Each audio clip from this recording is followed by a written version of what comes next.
రేపే శ్రీ వరాహ లక్ష్మీ నరసింహ స్వామివారి చందనోత్సవం. విశాఖపట్నం జిల్లాలో సింహాచలం అనే ప్రాంతంలో కొలువైయున్న శ్రీ సింహాద్రి అప్పన్న. ఇది సంవత్సరానికి 12 గంటలు మాత్రమే స్వామి నిజరూప దర్శనం భక్తులకు లభిస్తుంది. మిగిలిన సమయంలో ఈ విగ్రహం చందనంతో కప్పబడి ఉంటుంది. నిజరూప దర్శన సమయాన్ని చందనయాత్ర లేదా చందనోత్సవం అని అంటారు. ఇది ప్రతి సంవత్సరం వైశాఖ మాసం శుద్ధ తదియ నాడు వస్తుంది. సింహాచలం అంటే సింహం పర్వతం అని అర్థం. ఇక్కడ మహావిష్ణువు దశావతారాలలో 4వదైన లక్ష్మీ నరసింహస్వామి అవతారమూర్తిగా వెలిశాడు. స్థల పురాణం ప్రకారం ప్రహ్లాదుడు ఇక్కడ మొట్టమొదటగా వరాహ నరసింహస్వామి విగ్రహాన్ని ఆరాధించాడు.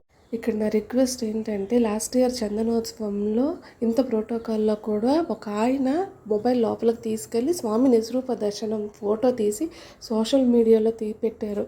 అది చాలా చాలా తప్పు. అలా తప్పుడు పనులు చేస్తే స్వామి ఉగ్ర రూపం చూడవలసి వస్తుంది. అలా ఎవరు చేయొద్దు. జై శ్రీరామ్.